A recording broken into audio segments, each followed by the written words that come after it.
Quem pensa enriquece. Napoleon Hill. Inscreva-se no canal, pois estarei lançando capítulos novos sempre às 18 horas. Comente em quais horários você mais ouve audiobooks e quais tarefas realiza em paralelo. Muito obrigado pelo feedback. Vamos lá. Capítulo 7. Imaginação. A oficina da mente. O quinto passo rumo à riqueza. Imaginação é literalmente a oficina onde todos os planos são criados. É onde o impulso, o desejo, ganha forma e ação com a ajuda da capacidade imaginativa da mente. Já foi dito que podemos criar qualquer coisa que podemos imaginar. Com a ajuda da imaginação, descobrimos e dominamos mais das forças da natureza nos últimos 50 anos do que em toda a história da raça humana antes desse período. E, mesmo com tudo que realizamos, não chegamos nem perto do limite do que somos capazes de fazer. Nossa única limitação razoável está no desenvolvimento e uso da nossa imaginação. A imaginação humana oferece tantas possibilidades que é como se tivéssemos apenas descoberto que temos uma imaginação, e só houvéssemos começado a usá-la de um jeito muito elementar. Duas formas de imaginação. A capacidade imaginativa funciona de duas maneiras. Uma é conhecida como imaginação sintética e a outra como imaginação criativa. Comentário. No uso moderno, a palavra sintético adquiriu uma conotação negativa, sugerindo que algo é artificial, que não é o real. Hoje, a palavra sintetizado, que pode ser definida como algo feito de partes componentes, descreveria melhor o que Hill tinha em mente, e foi substituída aqui de acordo com isso. Imaginação sintetizada. Por meio dessa capacidade, você organiza antigos conceitos, ideias ou planos em novas combinações. A imaginação sintetizada não cria nada. Simplesmente funciona com o material da experiência, educação e observação com que é alimentada. É a capacidade usada pela maioria dos inventores, com exceção daqueles gênios que recorrem à imaginação criativa quando não conseguem resolver problemas pela imaginação sintetizada. Imaginação criativa. Por meio da faculdade da imaginação criativa, a mente humana finita tem comunicação direta com a inteligência infinita, a faculdade pela qual palpites e inspirações são recebidos. É por intermédio dessa faculdade que todas as ideias básicas ou novas são entregues à humanidade. É por essa faculdade que captamos vibrações de outras pessoas e que um indivíduo pode sintonizar ou se comunicar com o subconsciente de outros. Esse conceito é explicado em maiores detalhes mais adiante. A imaginação criativa funciona automaticamente, mas só quando sua mente consciente é motivada, energizada e trabalha em uma frequência tão alta que se torna muito perceptiva e receptiva, como quando ela é estimulada pela emoção de um forte desejo. Os grandes líderes do comércio, da indústria e das finanças e os grandes tornaram grandes porque artistas, músicos, poetas e escritores se desenvolveram a capacidade da imaginação criativa. Use sua imaginação sintetizada. Primeiro, vamos focar a atenção no desenvolvimento da imaginação sintetizada. Essa é a faculdade que você vai usar com mais frequência na conversão do desejo em dinheiro. A transformação do impulso intangível do desejo na realidade tangível do dinheiro pede o uso de um plano ou planos. Para fazer planos, você deve usar sua imaginação. De maneira geral, isso vai requerer o uso da imaginação sintetizada à medida que você recorre à sua experiência, educação e observações. Comentário. O trecho a seguir é adaptado de um texto posterior de Napoleon Hill e aparece em Keys to Success. Um excelente exemplo de imaginação sintetizada é a invenção da lâmpada elétrica de Edison. Ele começou com um fato reconhecido que outras pessoas haviam descoberto. Um fio pode ser aquecido por eletricidade até produzir luz. O problema era que o calor intenso queimava rapidamente o fio e a luz nunca durava mais que alguns minutos. Edison falhou mais de 10.000 vezes enquanto tentava controlar o calor. Ele encontrou o método mediante a Pace, a aplicação de outro fato comum que simplesmente havia escapado à observação de todas as demais pessoas. Edison percebeu que o carvão é produzido pela queima da madeira coberta com terra, para o fogo arder lentamente e sem chama. A terra permite a entrada de ar suficiente apenas para haver fogo brando, de modo que a madeira não seja incinerada. Quando Edison reconheceu esse fato, sua imaginação associou imediatamente a ideia do aquecimento do fio. Ele colocou o fio dentro de uma garrafa, tirou dela a maior parte do ar e produziu a primeira lâmpada incandescente. Ela ficou acesa por 8 horas e meia. Tudo que Edison usou para fazer a lâmpada elétrica era amplamente conhecido. Mas o jeito como ele sintetizou o conhecimento mudou o mundo e fez dele um homem muito rico. W. Clement Stone chamou o processo de fórmula R2A2. Reconhecer e relacionar, assimilar e aplicar. Se você fizer isso com tudo que vê, ouve, pensa e experimenta, desenvolverá um novo jeito de olhar para coisas conhecidas. Se faz isso, você pode realizar o que outras pessoas acreditam ser impossível. Mais adiante, neste capítulo, você vai ler sobre outras fortunas que cresceram a partir de ideias sintetizadas ainda mais simples. E essas histórias devem levá-lo a concluir que a combinação de ideias não é nada que você não pudesse ter pensado. Só isso deve fazer sua imaginação começar a sintetizar ideias. No entanto, mesmo que você seja inspirado por essas histórias e fique ansioso para começar, esse ainda não é o ponto em que deva começar a fazer planos. Aqui, e ao longo de todo Pensa e Enriqueça, Napoleon Hill lembra o leitor de que este livro deve ser lido completamente antes de sua filosofia ser posta em prática. Há outras ideias a serem assimiladas nos capítulos posteriores, ideias que vão influenciar sua imaginação e, portanto, afetar os planos que você possa desenvolver. Leia todo o livro. Depois volte a este capítulo e comece a pôr sua imaginação para trabalhar na elaboração de um plano para transformar seu desejo em dinheiro. Exemplos e instruções para criar planos são dados em quase todos os capítulos. Siga as instruções mais adequadas às suas necessidades e escreva seu plano. No momento em que completar essa etapa, você terá dado forma concreta a seu desejo intangível. Agora, leia a frase mais uma vez de um jeito um pouco diferente. No momento em que escrever meu plano, terei dado forma concreta ao meu desejo. Agora leia em voz alta e perceba o que está dizendo a si mesmo. Desejo é só um pensamento. Por meio da imaginação sintetizada, sua experiência, educação e observações darão a ele forma e ação. A partir do momento em que seguir essas instruções e escrever seu desejo e seu plano, você terá realmente dado o primeiro de uma série de passos que permitirão converter o pensamento em sua contraparte física. Comentário. A imaginação sintetizada desempenha um papel em todas as fases de um plano de negócios. De fato, algumas das empresas mais bem-sucedidas começam com a imaginação sintetizada, quando um empreendedor, recorrendo à sua educação, experiência e observações, pega uma ideia de uma fonte e dá a ela uma nova aplicação. Foi exatamente isso que aconteceu com Ruth Handler.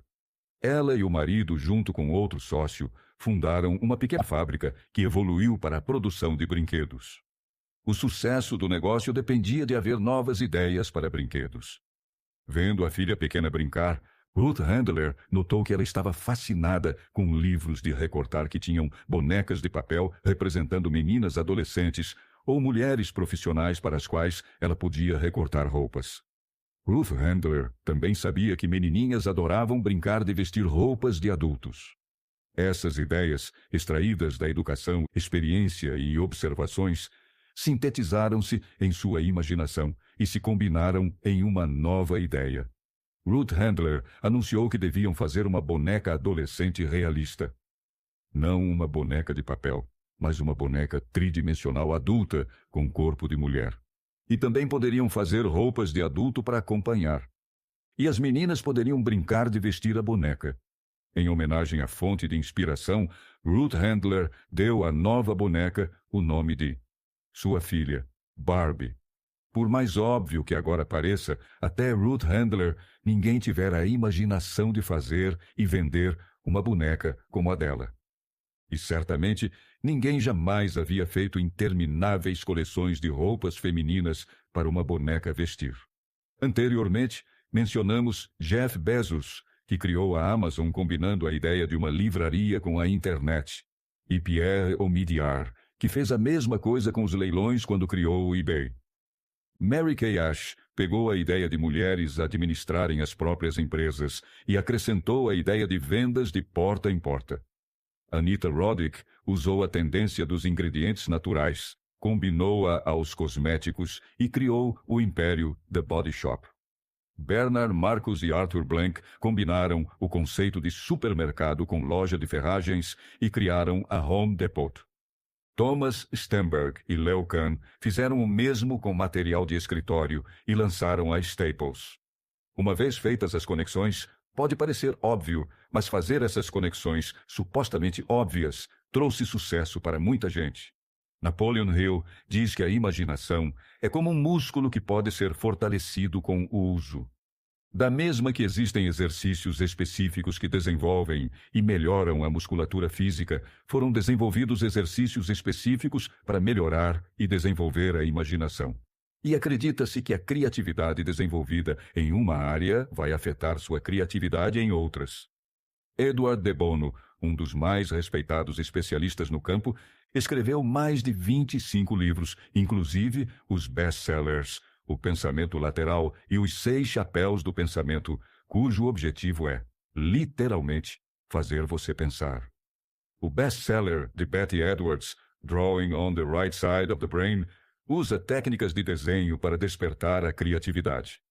O best-seller de Gabrielle Rico, Writing the Natural Way, usa uma técnica chamada clustering para romper o bloqueio de escritor. E Tony Buzan utiliza um método similar para abrir a mente, que ele chama de mind mapping.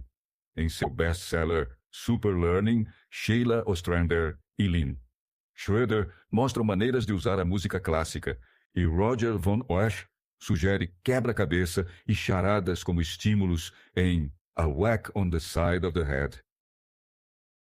Recorrendo à imaginação criativa. O planeta onde você vive, você mesmo e todas as outras coisas materiais são resultado de mudança evolutiva, por meio da qual fragmentos de matéria foram organizados e arranjados em ordem. Até onde a ciência foi capaz de determinar, todo o universo consiste apenas de 4 coisas: tempo, espaço, matéria e energia. Mais do que isso. E essa afirmação é de incrível importância. Essa Terra, cada uma dos bilhões de células individuais de seu corpo e todas as partículas subatômicas de matéria começaram como uma forma intangível de energia. Pela combinação de energia e matéria foi criado tudo que é perceptível, da maior estrela no céu até, e inclusive o próprio homem. Desejo é um impulso de pensamento. Impulsos de pensamento são formas de energia. Quando você começa o processo de adquirir dinheiro usando o impulso de pensamento do desejo, está recrutando para seu serviço a mesma coisa que a natureza usou ao criar a Terra, bem como toda a forma material no universo, incluindo seu corpo e seu cérebro, onde operam os impulsos de pensamento. Comentário. Embora recentes avanços da física, teorias de calibre, teoria das cordas, teoria das membranas e outras tenham ampliado nossa compreensão sobre matéria e energia, a descrição anterior de Hill permanece de acordo com a ciência moderna. As teorias mais recentes são variações e refinamentos do conceito básico de que tudo no universo é tempo, espaço, matéria ou energia. E, como Einstein afirmou, energia e matéria são, na verdade, formas diferentes da mesma coisa. Como diz Hill, tudo, das estrelas ao sistema solar, da Terra a você, seu cérebro e aquela pequena faísca chamada de pensamento são a mesma coisa. É como quando uma toalha de mesa é estendida. Há dobras e saliências no tecido que são diferentes umas das outras, mas ainda são todas a mesma toalha de mesa. Como As dobras e saliências na toalha de mesa, energia e matéria, são a mesma coisa em formas diferentes. Portanto, você, matéria, seus pensamentos, energia, todas as outras pessoas, matéria, e seus pensamentos, energia, e todas as outras coisas, matéria, não só estão interconectados como, em essência, são a mesma coisa. Hill chama essa inter-relação de tudo com tudo de inteligência infinita. No capítulo sobre fé, ele fez a primeira menção à inteligência infinita como a origem de palpites, intuição e flashes de inspiração. No capítulo sobre autossugestão, ele propôs que a mente subconsciente é a conexão com a inteligência infinita.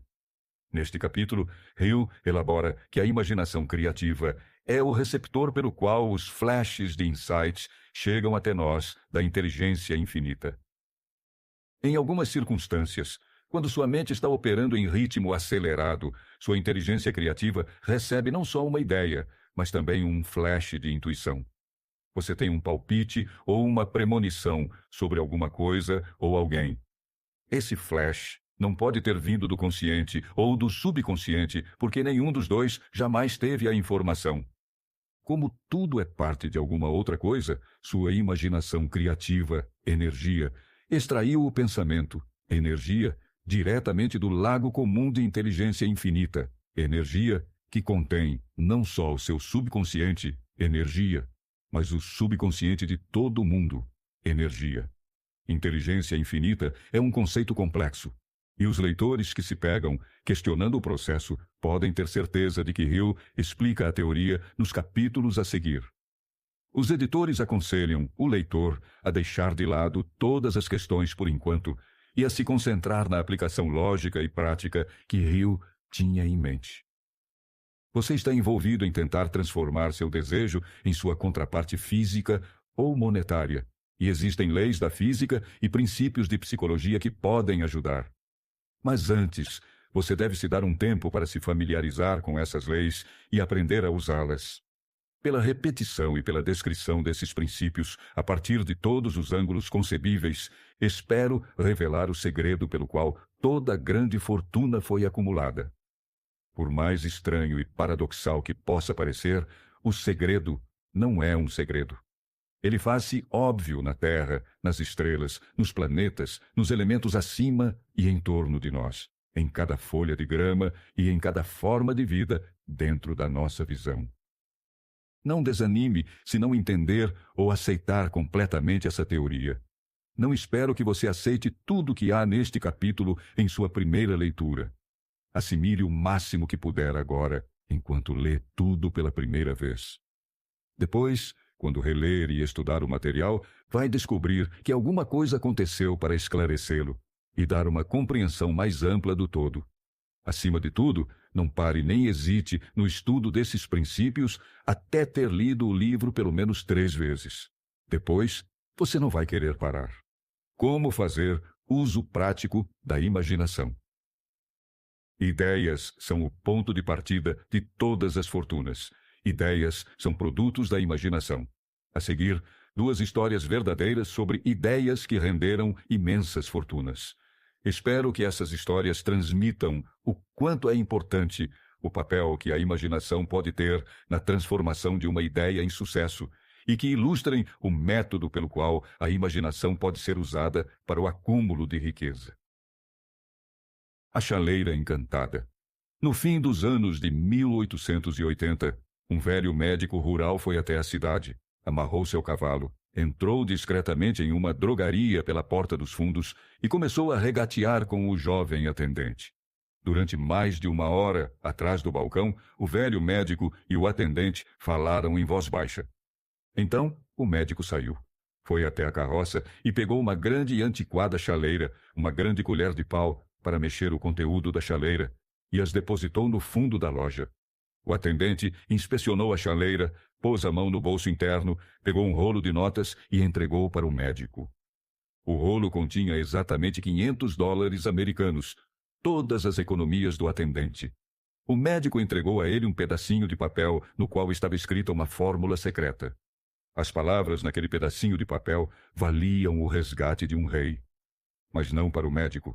Aquelas palavras mágicas eram necessárias para fazer o conteúdo da chaleira começar a ferver, mas nem o médico, nem o jovem atendente sabiam que fabulosas fortunas estavam destinadas a jorrar daquela chaleira. O velho médico ficou feliz por vender o utensílio por $500 americanos. O atendente correu um grande risco apostando as economias de sua vida inteira em um pedaço de papel e uma chaleira velha. Ele jamais sonhou que seu investimento faria uma chaleira transbordar ouro que um dia superaria o desempenho miraculoso da lâmpada de Aladim. O que o atendente realmente comprou foi uma ideia. A velha chaleira, a colher de pau e a mensagem secreta em um pedacinho de papel eram incidentais. O milagre daquela chaleira só começou a acontecer depois que o novo proprietário misturou as instruções secretas, um ingrediente sobre o qual o médico nada sabia. Veja se consegue descobrir o que aquele jovem acrescentou à mensagem secreta e fez a chaleira transbordar ouro. Aqui você tem uma história de fatos mais estranhos que ficção. Fatos que começaram na forma de uma ideia. Apenas olhe para as vastas fortunas em ouro que essa ideia produziu. Ela pagou, e ainda paga, imensas fortunas a homens e mulheres no mundo todo, gente que distribui o conteúdo da chaleira a milhões de pessoas. A velha chaleira é hoje um dos maiores consumidores de açúcar do mundo, dando emprego a milhares de homens e mulheres que cultivam cana e trabalham refinando e vendendo açúcar. A velha chaleira consome, anualmente, milhões de garrafas de vidro e de plástico e latas, dando emprego a elevados números de trabalhadores.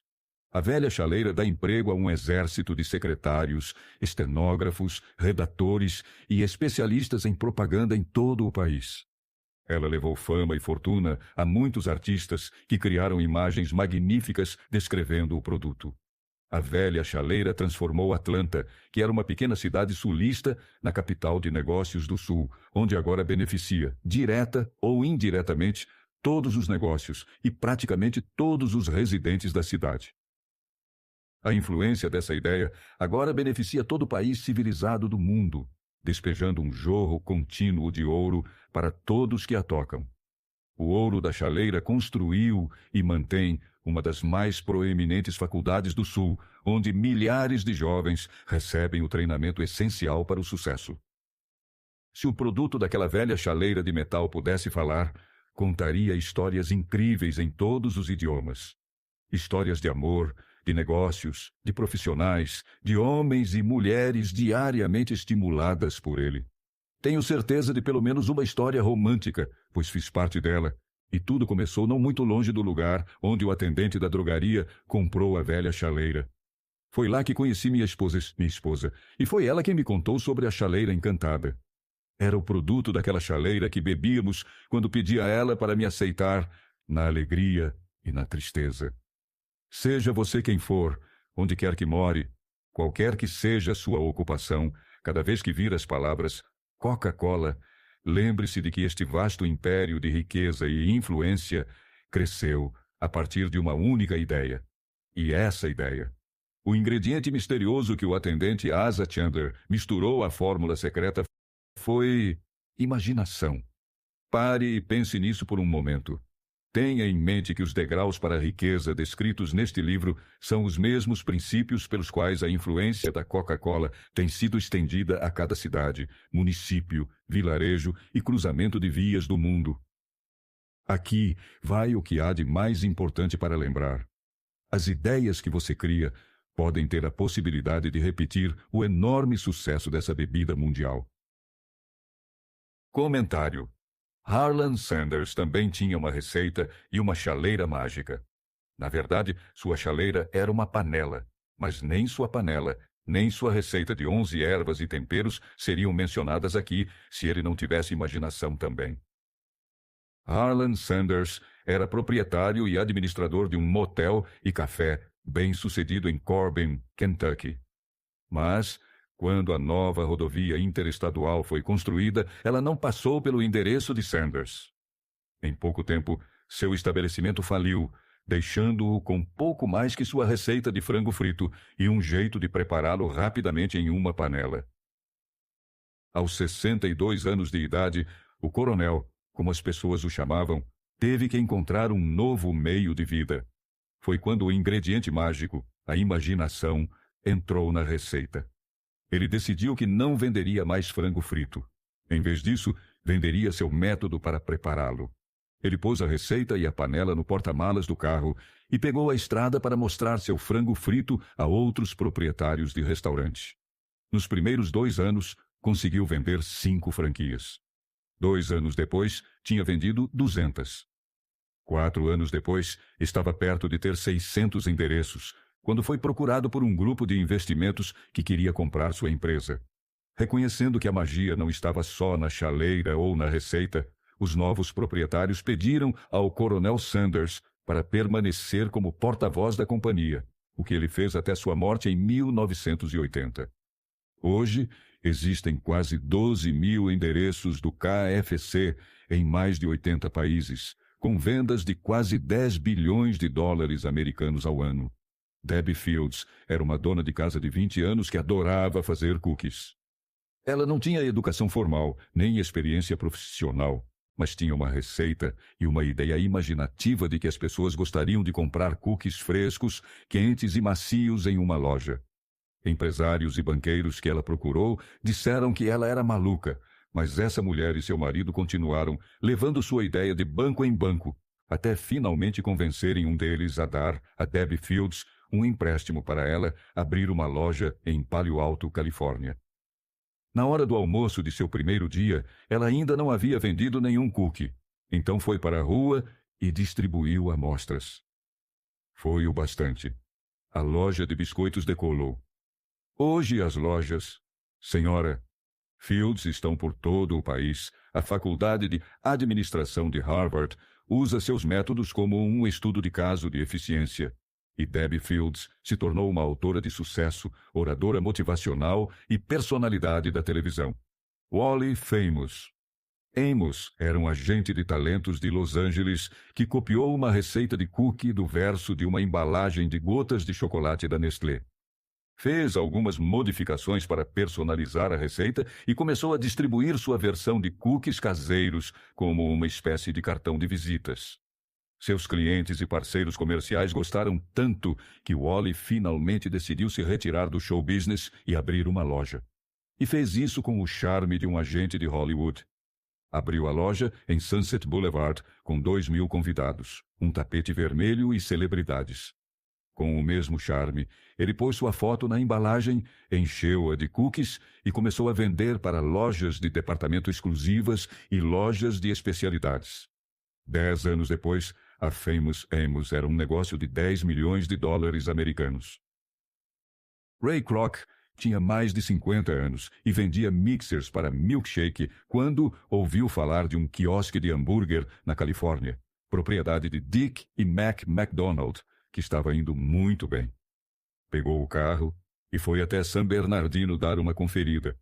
O que viu foi um restaurante com um cardápio limitado e uma boa receita de hambúrguer. E eles serviam mais depressa que qualquer lugar que ele já tivesse visto. Pensando que, se houvesse mais lugares como aquele, ele poderia vender muitos mixers de milkshake. Kroc sugeriu aos irmãos McDonald a ideia de abrir mais alguns McDonald's. Eles se interessaram, mas não sabiam com quem poderiam abrir os novos restaurantes. Dessa vez, havia uma receita e uma grelha mágica, mas ainda faltava o ingrediente extra: imaginação. Na hora, Ray se ofereceu para ser sócio e abrir os restaurantes ele mesmo. De acordo com as placas nos Golden Arches, a imaginação de Ray Kroc rendeu bilhões de hambúrgueres vendidos. Em 1982, Howard Schultz foi trabalhar como diretor de marketing de uma pequena importadora atacadista de café chamada Starbucks, que só tinha uma loja no Pike Place Market, em Seattle. Durante uma viagem à Itália, Schultz teve a ideia de que a cultura de cafeteria que ele viu em Milão poderia ser transposta para o cenário do centro de Seattle. Convenceu a empresa a tentar. Sua ideia de cafeteria foi um sucesso tão grande que Schultz se empenhou e levantou o dinheiro para comprar a empresa. 5 anos depois de ter entrado para a Starbucks, ele era CEO de uma companhia com 17 lojas. 15 anos mais tarde, a cultura de cafeteria de Schultz estava em todas as esquinas dos Estados Unidos e havia mais de 7.000 Starbucks no mundo todo. Como último exemplo de imaginação, oferecemos o molho para a salada de Paul Newman. Bom, era de se esperar que não fosse necessária muita imaginação para uma grande celebridade colocar seu nome em um produto, e foi isso que Newman pensou também. Mas, quando ele e seu sócio, A.E. Hotchner, levaram sua ideia de molho para salada para empresas especializadas em comercializar alimentos, ninguém se interessou, a menos que eles mesmos investissem cerca de $1 milhão americanos para o primeiro ano de operações. De acordo com o livro de Newman e Hotchner, Shameless Exploitation, eles descobriram que quase todos os produtos de celebridades no ramo alimentício haviam sido fracassos desastrosos. E agora, ninguém queria saber disso. Então, nem mesmo o grande nome de Paul Newman era a mágica de que eles precisavam para comercializar o molho para saladas. E a menos que estivessem dispostos a investir uma quantia ridícula, dinheiro também não era a mágica. A magia teria que estar no jeito imaginativo pelo qual convenceriam as pessoas certas a ajudá-los e na perseverança para insistir até conseguirem. E como todo mundo que tem uma ideia, foram informados de que era loucura tentar. Foram rejeitados por empresas de engarrafamento que não aceitavam pedidos pequenos e foram rejeitados por distribuidores que não queriam se arriscar com nenhum produto de celebridade. No fim, foi o proprietário de um supermercado, Stu Leonard, que ajudou a encontrar os fornecedores certos. Mas nem isso teria sido suficiente se Stu Leonard não tivesse tido imaginação suficiente para ver as possibilidades e colocar o Newman's Own Salad Dressing nas prateleiras de sua loja. 15 anos depois, a Newman's Own Brands era uma companhia de $100 milhões americanos, que doa todos os lucros para a caridade. O que eu faria se tivesse $1 milhão americanos? A história a seguir comprova a verdade do velho ditado: quem quer, faz. Quem me contou foi o querido educador e clérigo Frank W. Gonçalves, que começou a carreira de pregador na região dos armazéns de Chicago. Quando estava na faculdade, Gonçalves notou muitos defeitos em nosso sistema educacional. Defeitos que ele acreditava que poderia corrigir se fosse diretor de uma faculdade. Ele decidiu organizar uma nova faculdade em que pudesse pôr em prática suas ideias sem ser prejudicado por métodos ortodoxos de educação. Gonçalves precisava de $1 milhão americanos para colocar o projeto em andamento. Onde arranjaria uma quantia tão alta? Essa era a questão que ocupava a maioria dos pensamentos do jovem e ambicioso pregador. Mas ele não conseguia fazer nenhum progresso. Todas as noites ele dormia pensando naquilo. Acordava pensando naquilo. Pensava naquilo em todos os lugares aonde ia.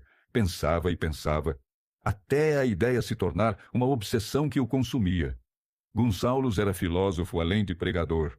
E, como todos que alcançam sucesso na vida, reconhecia que definição de objetivo é o ponto de partida.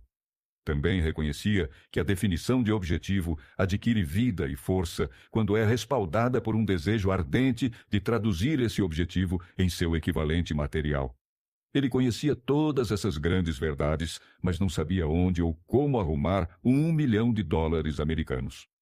O normal teria sido desistir e dizer: bom, minha ideia é boa, mas não posso fazer nada com ela porque não consigo arrumar $1 milhão americanos.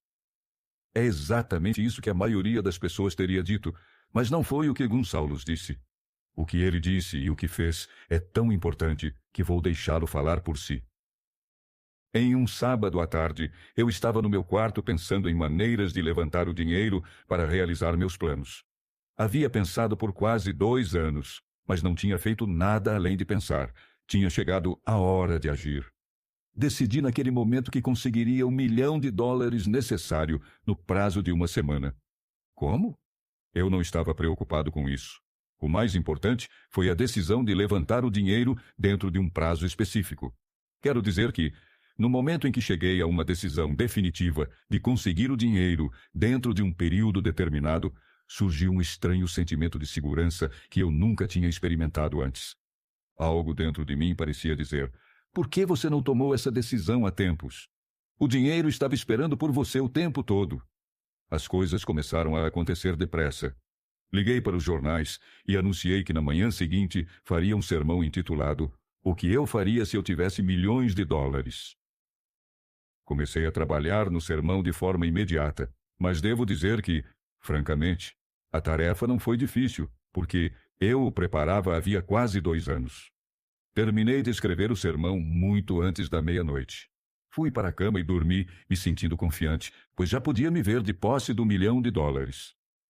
Na manhã seguinte, levantei cedo, fui ao banheiro, li o sermão, me ajoelhei e pedi que, com ele, eu conseguisse chamar a atenção de alguém que fornecesse o dinheiro necessário. Enquanto rezava, tive novamente a certeza de que o dinheiro estava próximo. Na minha animação, saí sem o sermão e só percebi o descuido quando já estava no púlpito, pronto para começar a pregar.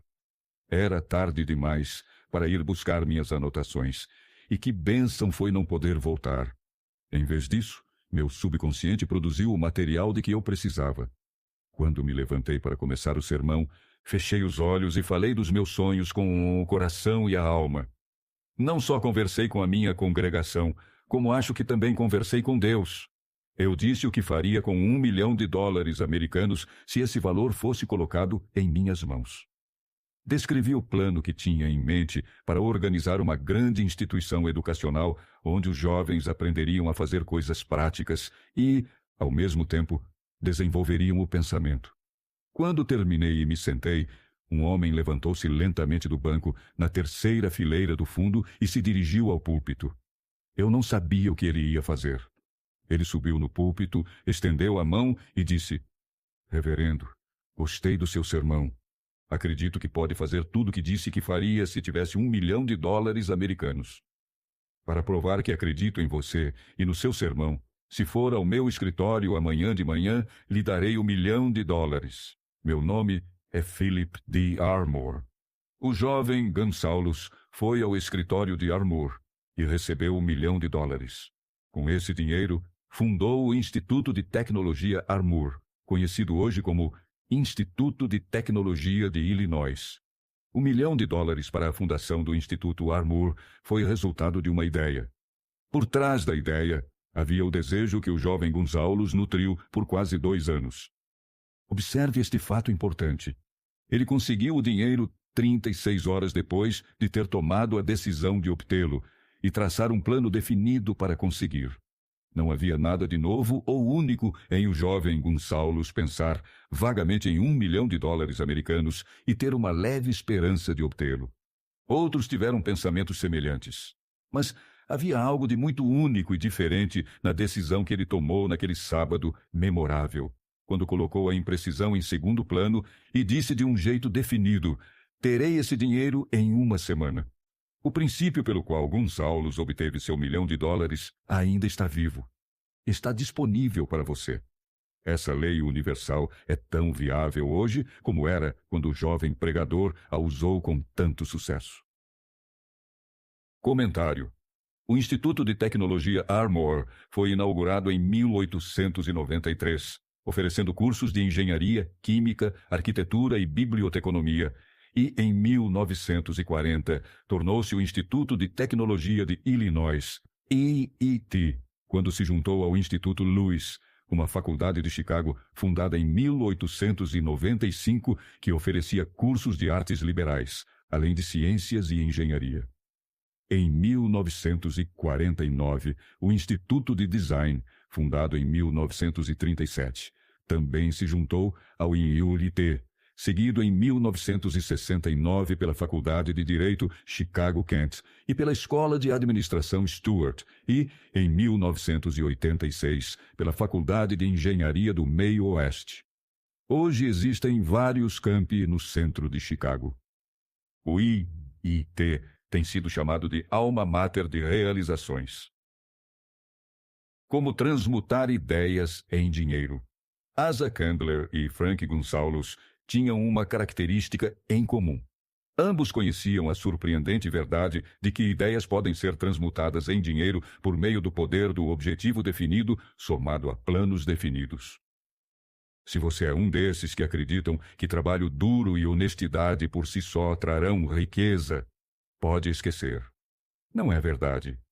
Quando chega em grandes quantidades, a riqueza nunca é resultado só de trabalho duro. A riqueza vem, se vier, em resposta a demandas definidas, baseadas na aplicação de princípios definidos, não por acaso ou sorte. De modo geral, uma ideia é um pensamento que leva à ação porque atrai a imaginação. Todos os grandes vendedores sabem que ideias podem ser vendidas onde uma mercadoria não pode. Os vendedores comuns não sabem disso. Por isso são comuns. Um editor de livros de preços baixos fez uma descoberta que tem sido de grande valor para os editores. Ele aprendeu que muita gente compra os títulos, não o conteúdo dos livros, ao simplesmente mudar o nome de um livro que não estava saindo. As vendas deram um salto de mais de 1 milhão de cópias. O interior do livro não teve nenhuma alteração. Ele simplesmente trocou a capa por outra com um título que tinha apelo de bilheteria. Por mais simples que possa parecer, foi uma ideia. Foi imaginação.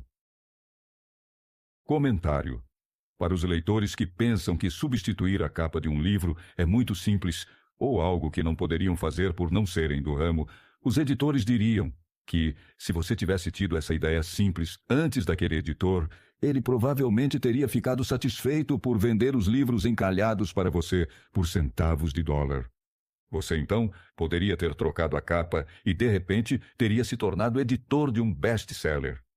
No entanto, a ideia de substituir as capas não significaria nada se você também não tivesse ideias sobre como comercializar e promover a nova capa atraente. E é isso que Hill argumenta. A Coca-Cola era uma receita, uma ideia criativa, mas teria permanecido apenas uma receita se Asa Candler não tivesse também outras ideias criativas para comercializá-la e fé em si mesmo para pôr essas ideias em prática. Spence Silver era um químico que trabalhava para a 3M quando, por acidente, criou uma cola que não era muito aderente.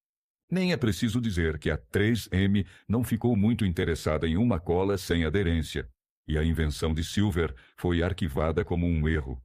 Mas Silver gostou da cola, e durante 5 anos continuou falando do produto para quem quisesse ouvir. Ninguém queria até Arthur Fry, que trabalhava na divisão de fitas da 3M, descobrir que, quando estava no ensaio do coral, sempre perdia a página do inário porque os pedaços de papel que usava para marcá-las escorregavam ou caíam do livro. No entanto, com um pouco da cola não muito aderente de Silver, os pedaços de papel ficavam onde ele queria e se soltavam com facilidade quando ele terminava. Esse foi o momento eureka. Eles tinham acabado de inventar o melhor marcador do mundo, Post-it. Mas esse não é o fim da história, nem o fim das ideias imaginativas que foram necessárias para fazer o Post-it acontecer. Fry também precisaria de perseverança.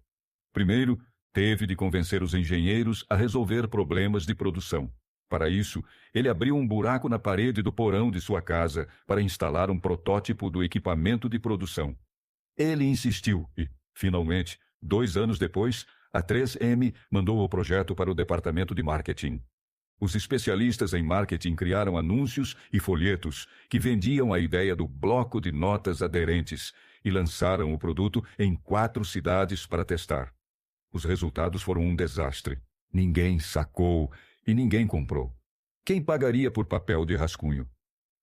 O projeto do Post-it estava prestes a ser descartado quando Geoffrey Nicholson e Joseph Ramey colocaram sua imaginação nele. Como Silver e Fry, Nicholson e Ramey tinham fé na ideia porque viam como as pessoas no escritório se apaixonavam pelos pequenos pedaços de papel adesivo quando começavam a usá-los. Nicholson e Ramey foram para Richmond, Virgínia, uma das 4 cidades dos testes mal-sucedidos, e percorreram a área comercial, entrando nos escritórios e dando bloquinhos de post-it para recepcionistas, secretárias e qualquer outro que aceitasse. A máquina de marketing convencional da 3M tinha falhado, mas distribuir post-its às pessoas que realmente os usariam deu resultado. Quando os funcionários de escritório de Richmond começaram a usar o post-it, a ideia de pagar pelo papel de rascunho deixou de parecer tão má. Eles sacaram e compraram. O teste de Richmond passou do fracasso ao sucesso, e logo os post-its estavam grudando em tudo no mundo todo. Aqui está outra ideia simples que a imaginação transformou em sucesso. A história começou com um homem cujo problema era exatamente o oposto do Dispense Silver. Esse homem tinha algo que grudava bem demais. Jorge de Mestral era um montanhista suíço que um dia foi caçar com seu cachorro. Quando chegaram em casa, ambos estavam cobertos de carrapichos. Os carrapichos eram tão difíceis de remover que Mestral os estudou com uma lupa para entender por quê. Ele viu que as plantas eram cobertas de pequenos ganchos que se prendiam ao pelo e ao tecido. Foi quando ele teve a ideia. Se os carrapichos ficavam presos onde você não queria, por que não colocar ganchinhos nas coisas para que ficassem onde você queria?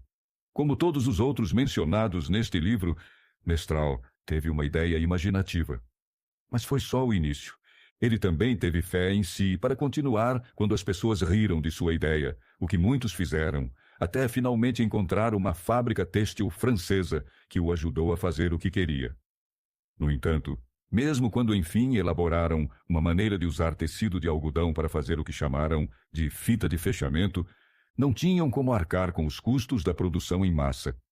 E foi assim que Mestral descobriu, de forma acidental, que, quando se costura o nylon sob luz infravermelha, ele produz naturalmente pequenos ganchos.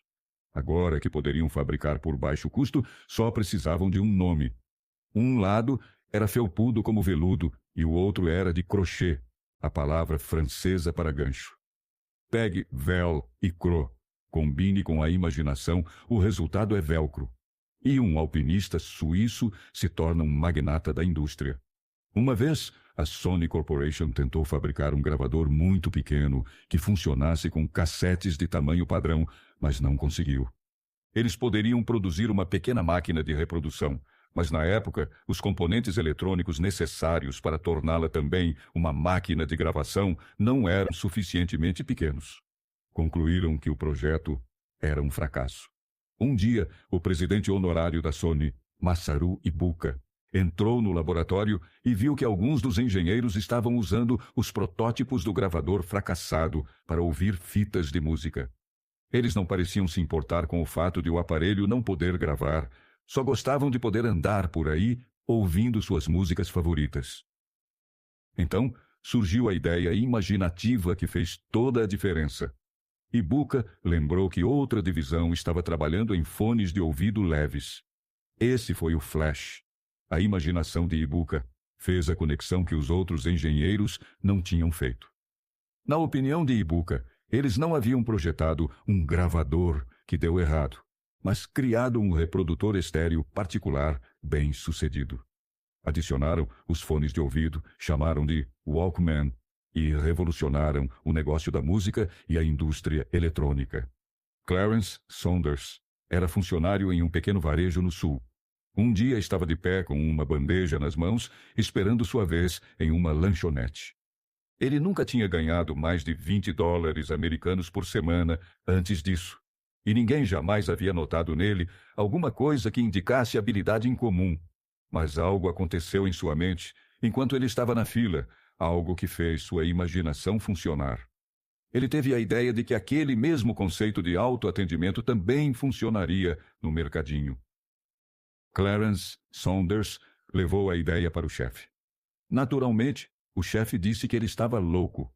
Então Saunders largou o emprego, fez o que precisava fazer para levantar o dinheiro e abriu a primeira mercearia self-service.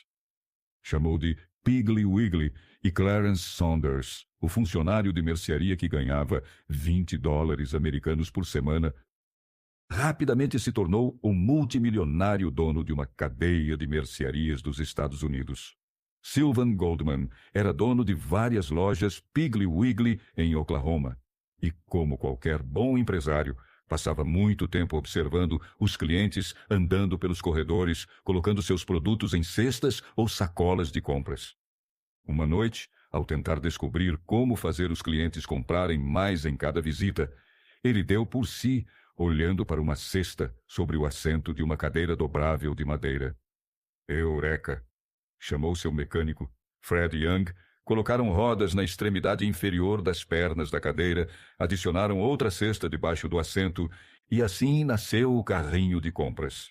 No momento em que preparamos esta edição para publicação, existem cerca de 35 milhões de carrinhos de compras nos Estados Unidos e em torno de 1,25 milhão de carrinhos novos são vendidos a cada ano.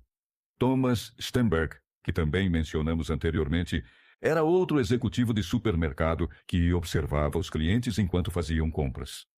Naquele momento, os carrinhos de compras estavam bem estabelecidos nos supermercados e foi vendo seus clientes empurrando carrinhos para cima e para baixo pelos corredores que ele teve seu flash de inspiração.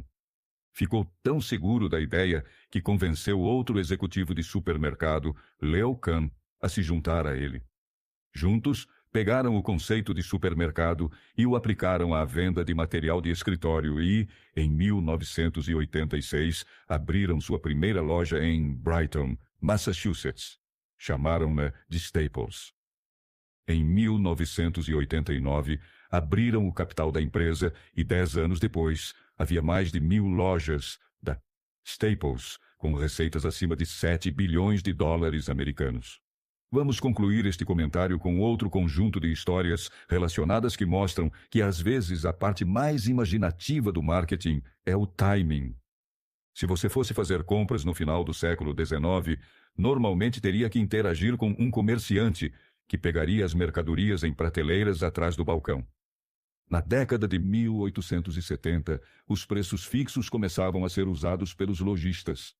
Os comerciantes experimentavam a ideia usando uma tabela de mercadorias que tinham todas o mesmo preço, geralmente 5 centavos. Frank Winfield Woolworth era funcionário de um armazém e convenceu o proprietário a deixá-lo tentar a ideia da tabela de 5 centavos. Embora tenha funcionado, o proprietário não ficou impressionado.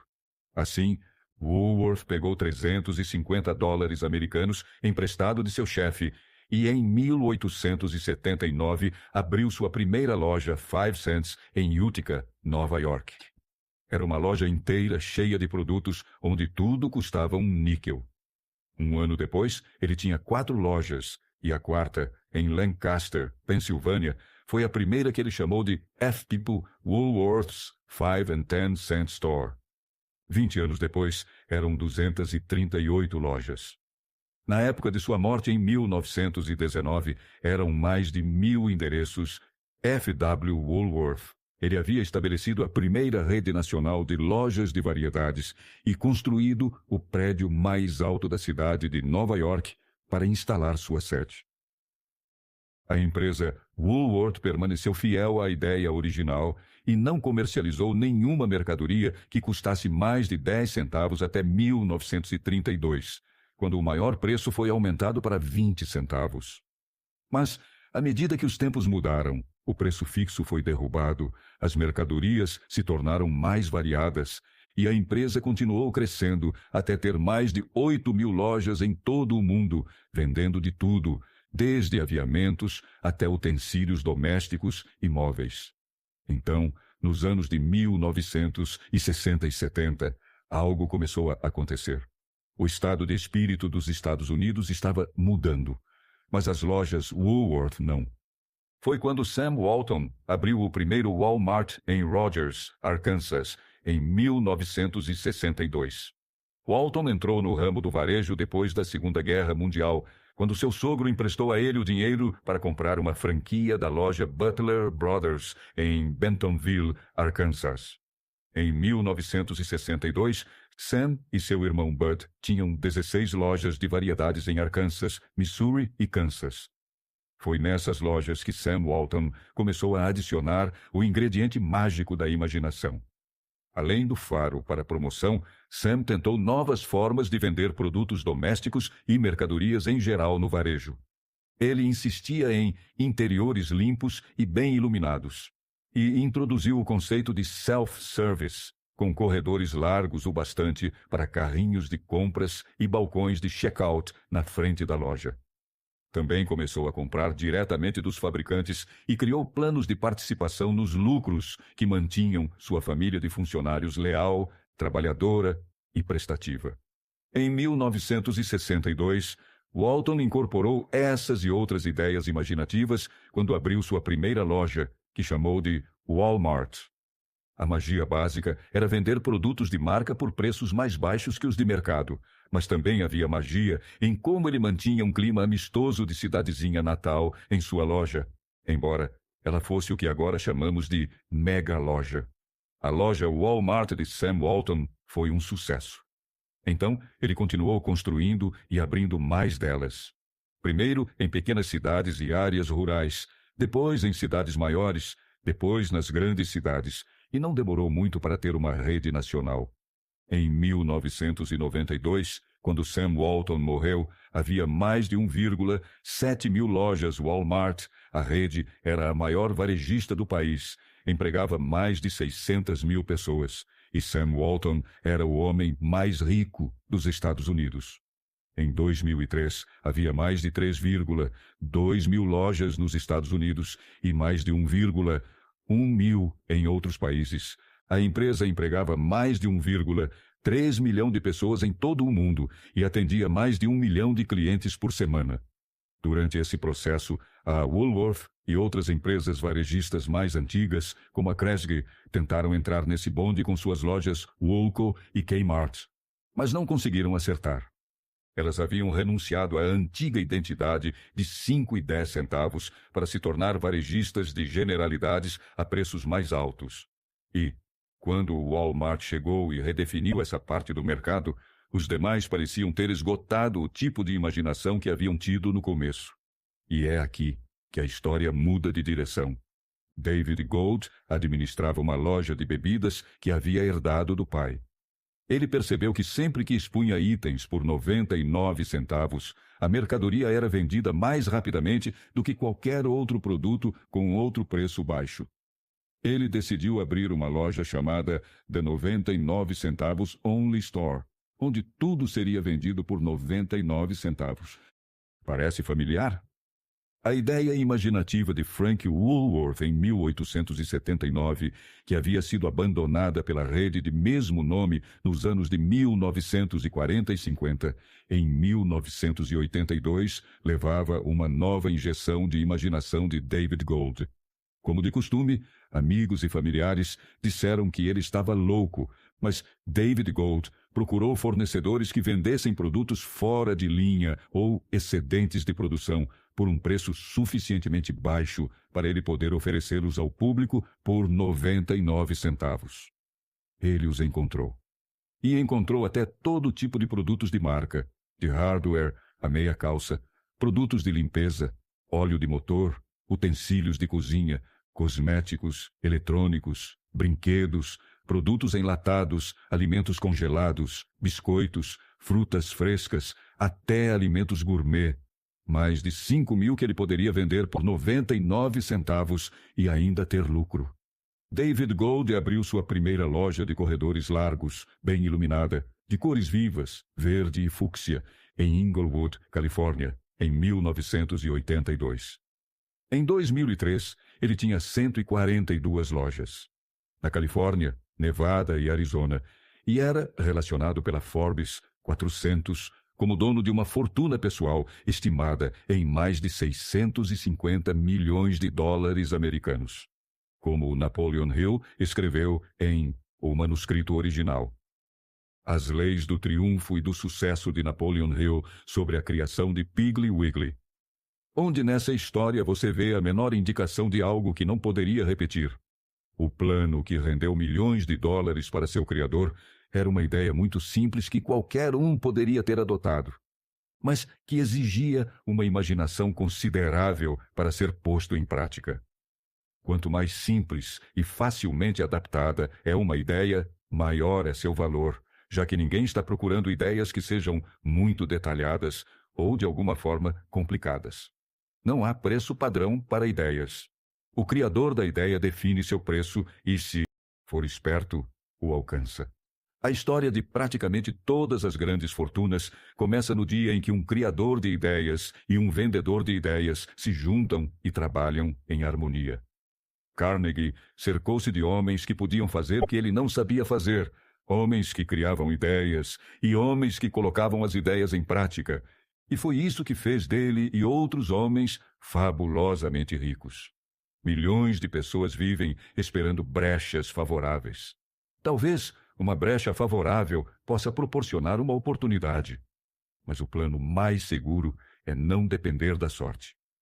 Foi uma brecha favorável que proporcionou a maior oportunidade da minha vida. Mas mais de 20 anos de esforço decidido foram dedicados a essa oportunidade antes que ela se tornasse um bem.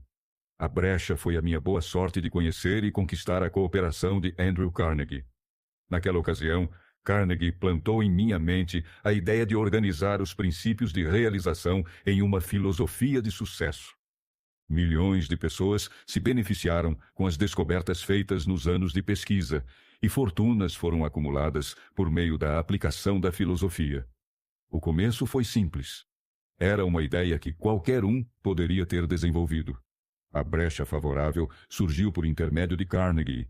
Mas o que dizer da determinação, da definição de objetivo, do desejo de atingir o objetivo e do esforço persistente em todos esses anos de pesquisa? Não foi um desejo comum que sobreviveu ao desapontamento, ao desânimo, à derrota temporária, à crítica e à constante lembrança de que estava desperdiçando o meu tempo. Era um desejo ardente, uma obsessão. Quando a ideia foi plantada em minha mente por Carnegie, ela foi nutrida e persuadida e incentivada a permanecer viva. Gradualmente, a ideia tornou-se gigante com força própria e me nutriu, persuadiu e conduziu. As ideias são assim. Primeiro, você dá vida, ação e orientação às ideias. Depois, elas adquirem uma força própria e superam toda oposição. Ideias são forças intangíveis, mas têm mais poder que os cérebros de onde nascem. Elas têm o poder de continuar vivas depois de o cérebro que as criou já ter voltado ao pó. Conte ao mundo o que você pretende fazer, mas antes mostre.